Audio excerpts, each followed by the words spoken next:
It's called Basketball Rules Here. It's an encyclopedia of basketball from 1891 to 2016, chronicling Windsor and Essex County. The man that heads this ship up, that penned the book, legendary coach himself, Coach Bob Turner, joins us. And first of all, Coach, congratulations on this. What a great initiative. What a great undertaking to really bring this to the forefront, because the basketball history here, people will learn when they read this book how deep and strong it is. The idea, let's talk about that initial idea to put this thing together. Where did it come from? Actually, about 2 years ago, I was watching a documentary one evening on James Naismith, and it caught my attention. I've always liked to write. I'm an English major, and so I just started jotting down some notes. And after a while, I showed them to a couple of buddies, and they say, well, why don't you take this a step further? Oh, what are you talking about? Why don't you do a book? And of course, it didn't resonate at the time, but the more I thought about it, the more I decided, maybe we can do this. And I started researching basketball around the world, which the first half of the book is. The development of the game in the US, in Canada, in Europe, the development of the pro game, the Windsor Ford V8s, and then the best idea struck me, and it said, this is going to be a Windsor book. And then we had a team. And the team of 24 writers we have has been fantastic, just amazing. The old line, you need a team to shape a dream, and that's exactly what happened. And you can see our little get-together here today. All of them are here with our shirts on. And each one of them has contributed. We've got a chapter about University of Windsor, St. Clair College, AKO Junior Basketball, Windsor Alumni Senior Basketball, Windsor District Referees Association, University of Windsor Tournament, Windsor International Coaches Clinic, and every single high school in Windsor and Essex County has a story. Coach, tell me about the group that you assembled, the 24 guys, putting them together, and the importance of that and the significance of it. And also the first chapter of this, the first part of this book is about basketball on a whole. All of that, how did you coordinate that? It was almost like sequential. When I first did all my research, and I mentioned already, I talked about James Naismith already. Tremendous man. I mean, people know that he invented basketball, but very, very few people know the depth of this man. He had 5 PhDs. He was a medical doctor. He was an ordained minister. He was a top physical education teacher. And I was just dumbfounded by the information I read about him. And then I decided to go one step further, find about the origin of the game. The original 13 rules of basketball, which about 3 years ago were sold to a gentleman by the name of David Booth at the University of Kansas for a mere $4.2 million. 2 sheets of paper. 2 sheets of paper with the original rules that he wrote.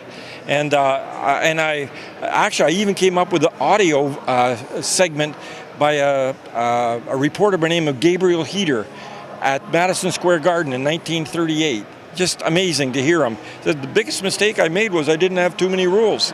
By the end of the first game, I had guys with broken noses, dislocated shoulders, concussions. He says, and then we decided we would say, you can't run with the ball. So that led one thing to another, and then of course the first real in-depth study I did as far as the expansion of the game was in the US, because, I mean, let's face it, they still are dominant in the world of basketball, and a lot of that has to do because they were first. The game was originated and it was started to spread across North America by the YMCAs of Canada and the USA. Almost all the original play was at YMCAs. Then, oddly enough, it spread to church halls.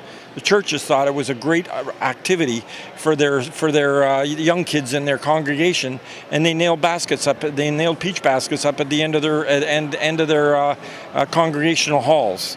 And of course, it wasn't very long. The late 1800s, early 1900s, when the colleges jumped on board, and then it went from there. So I chronicled the expansion and development of the game in the U.S., and then how it moved to Europe. Oddly enough, the first movement in Europe was during World War I, and a lot of the American troops and the American chaplains, James Naismith included, went to Europe, and they were proud to show off their new sport, and that kind of got the game moving in Europe. And then, of course, Canada, the development of professional basketball, Canada's greatest team ever, the Ford V8s. My favorite chapter in the book. It's just great stories. I got quite a few stories from, I'm sure all the basketball public are aware of Bill Moose Rogan. Well, his son Steve's a friend of mine, got all kinds of stories from Steve. It's a wonderful chapter. Now then, as you asked about the second part of the book, which is the dominant, and I think the part that's going to be the most interesting, every facet of basketball, and the last chapter may be the most interesting at all. It's called the Top 55 Plus More. And our panel has nominated 126 players from throughout Windsor. You had to start your career in basketball in Windsor. And we voted for 55 players in the last 55 years. We have those top players who will all be receiving awards next Friday. We have the all-time all-city team of 12 players and our MVP, who is our host tonight, Mike Berkovich. And it's just... And there's a little bit of controversy going on about it. A few people are saying, well, why didn't he make it? Why did he make it? That kind of thing. So it's been a lot of fun, and we're hoping for and expecting 400 or 500 people next Friday night.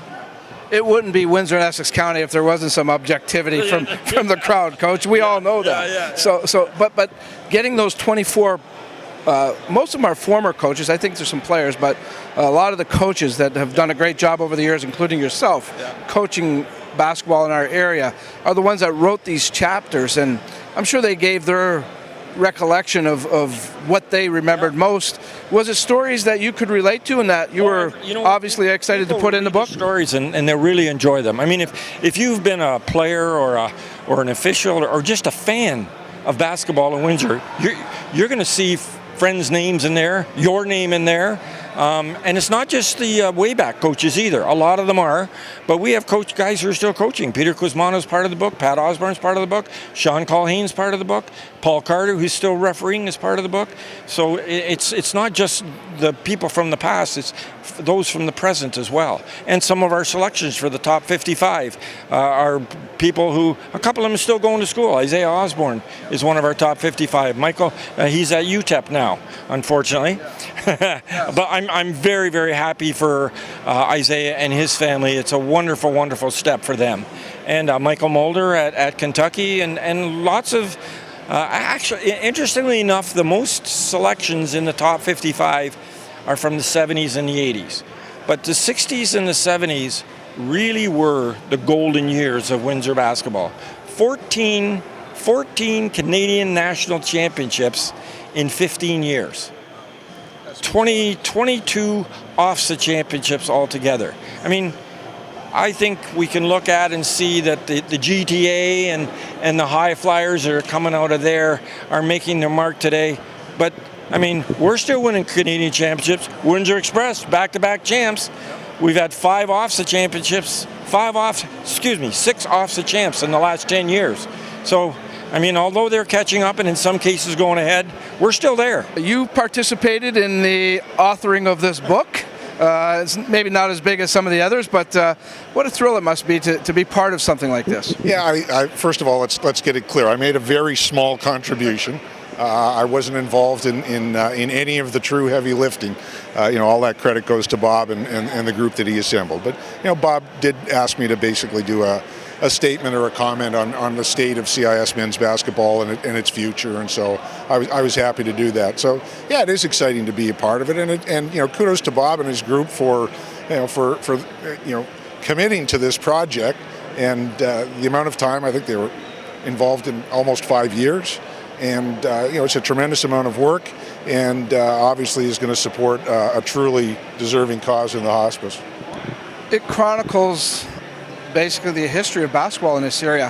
How important is that to a community, Mike? And maybe how important is it to basketball?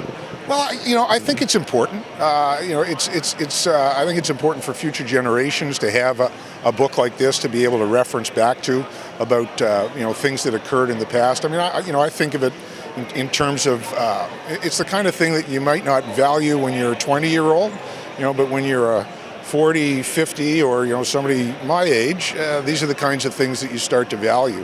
I compare it to in my own family. I have an aunt deceased and a sister who've spent a fair amount of time on family history and genealogy, and in my younger days it's the kind of thing that I would have scoffed at, but boy, it's wonderful to have now. What does it mean to you to be part of putting a book like this together? Not so much to me, but for Bob to do it, and with his eyesight problem, it's just been an amazing run for the last 8 months. We've been all the meetings and everything that's been going on, and all the stuff that Bob has done. It's just truly an amazing work. How important is this book to I guess, obviously basketball enthusiasts, but just to chronicle all the history of Windsor basketball? How important is that? Well, I think it's great for the city to realize how many great ball players have come out of this city. And we got Mike Berkovich, and everybody knows Mike because he was on an NCAA championship team.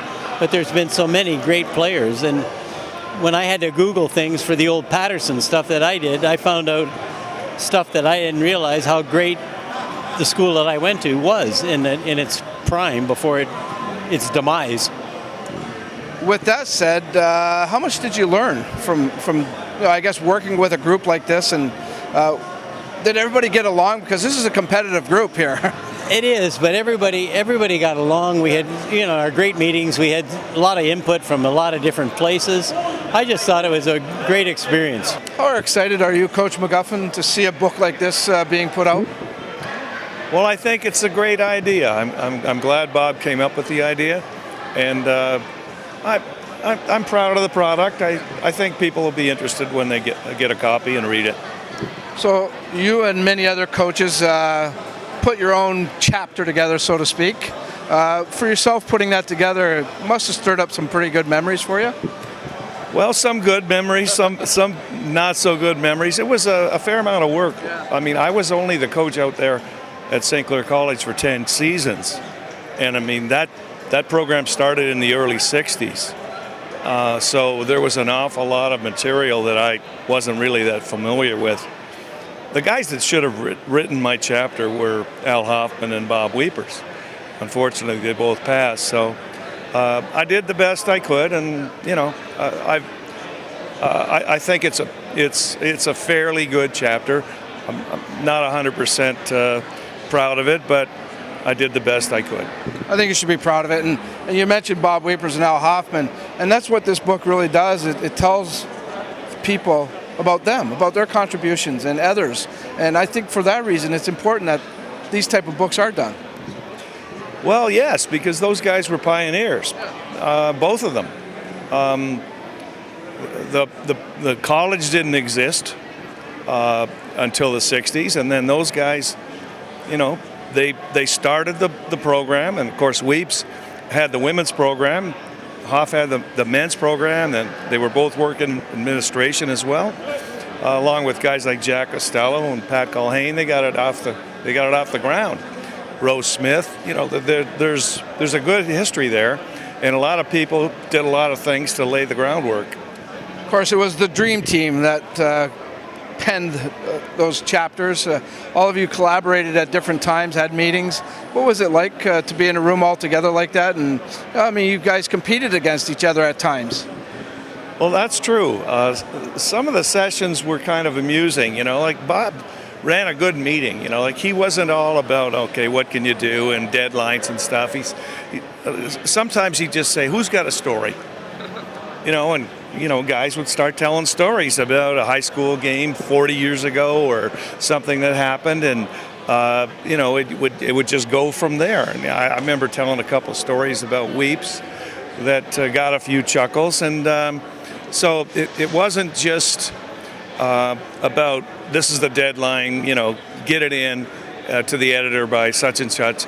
It was enjoyable, and I think that the conversations, the anecdotes probably contributed to more people being enthusiastic about their chapter, trying to do a good job, getting involved. I know it did for me, although there was a lot of stress trying to get information about 45 years that I didn't know much about. Yeah, Windsor's just one of those cities, and when it comes to all sports, I think they just find a way of getting things done and finding ways to win. I think a lot of it goes back to coaching. So to collaborate with all these coaches for yourself, and you've been in the heat of battle with these coaches as well. So that's what makes it really interesting to me. We've had a fun time being together and doing it. I think what your friend Royal said it best. He says, Bob, when we first started doing it, everybody agreed to help out because you're a good guy. and then all of a sudden everybody's going, wow, this is so much fun, contacting old players, telling old stories, and we've had quite a few meetings, and it's been a really, really good time. And I think they've come up with a great product. Talk to me about how long and the workload. Was it what you anticipated, and how long has it gone from start to getting it to this point where now people can buy one? Yeah. Well, it's been over 2 years for me, a little more than a year for the team. And of course you have family. It became a family affair kind of thing. My wife, my kids, my son-in-law, a gentleman by the name of Scott Vickers, is the engineer and the chief editor, and is just, the hours he has spent are just amazing. And you're right. Once you get into it, it becomes almost all-consuming, but an enjoyable kind of thing. But hours and hours and hours spent on my iPad. You can really research most of your material now through the computer, obviously. I've read a few books. Very, very interesting book by the name of Brian Dudley, who's writes out of Montreal. And his an interesting observation.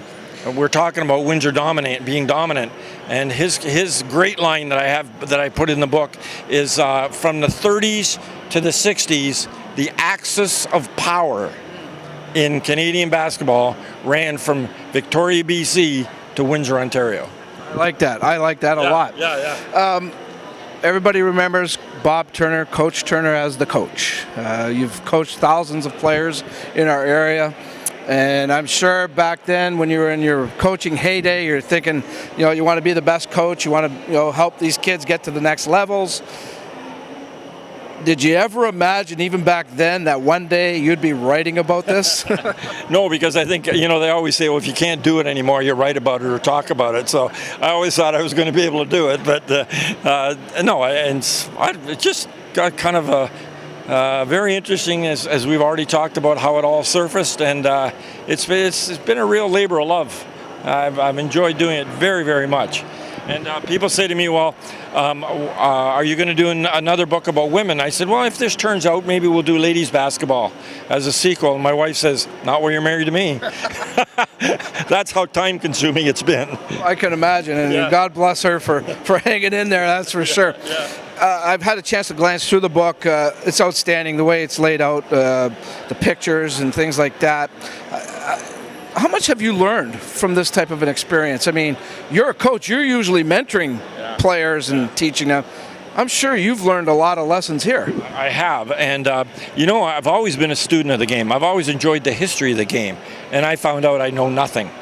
I was void of so much information.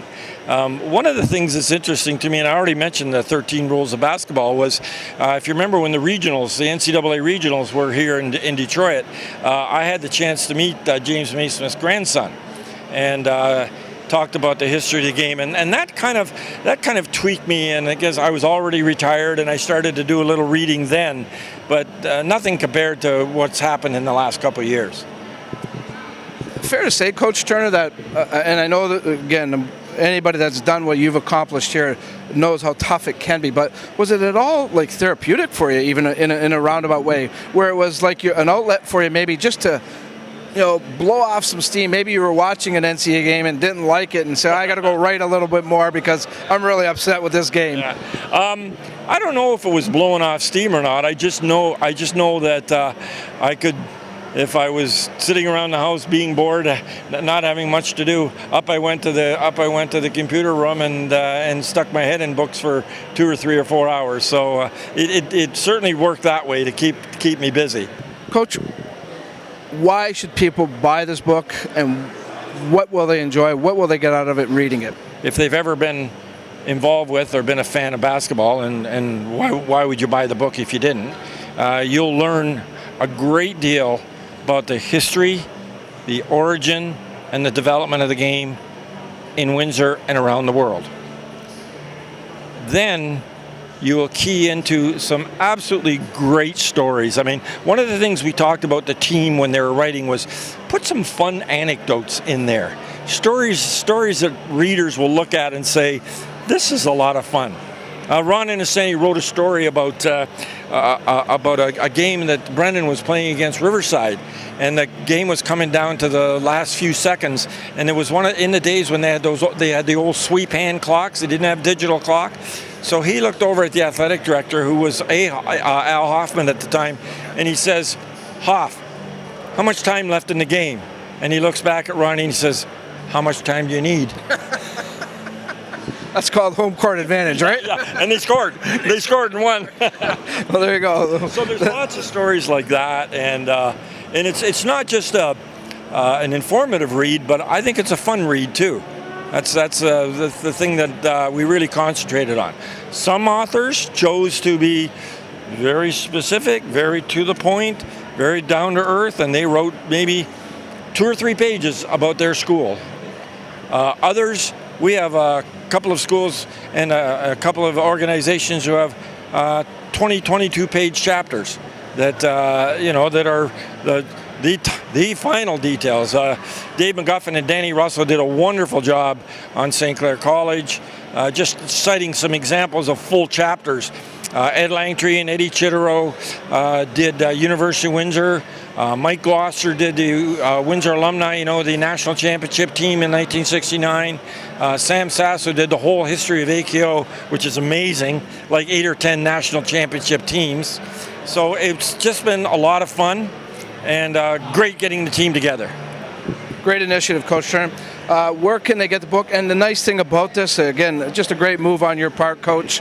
The proceeds from the book go to hospice. What a great call. Every single penny. And we've been very, very fortunate to get a couple sponsors. Windsor Machine Group with Greg and Chris Pelche have donated and covered a great deal of the cost of the printing for the book. And the Circle of Seven are picking up the cost of all the awards that we're going to be presenting, actually 76 of them a week from Friday night. And so almost every bit of money that we raise from the sale of the books, $30 each, is going to hospice. Now, next Friday night at Caboto from 7 to 10 will be our big book launch. We're expecting maybe 400 to 500 people. No admission, complimentary pizza, lots of awards, lots of basketball lies, and all we are encouraging people to buy a book or 2 or 3. We think they'd make great Christmas stocking stuffers. We're gonna go to the Devonshire Mall on one weekend before Christmas and set up a little booth and see if we can sell some there. So it's kind of turned. We're on stage 2 of the process. A, write the book. B, sell the book and make some money for hospice. Coach, all I can say is congratulations. Job well done, and there's a reason why you're one of the great coaches here. You coached everybody to put this book together, and it's a great thing. And Dominic, thank you so much for you and your staff being a part of this, because you are a great resource for Windsor sports. We've known that for 100 years, maybe more, and I appreciate you zooming in on this effort. Absolutely, my pleasure. And folks, get out, read this book, buy it, get it around, and let's just really keep the history of Windsor going, thanks to guys like Coach Bob Turner.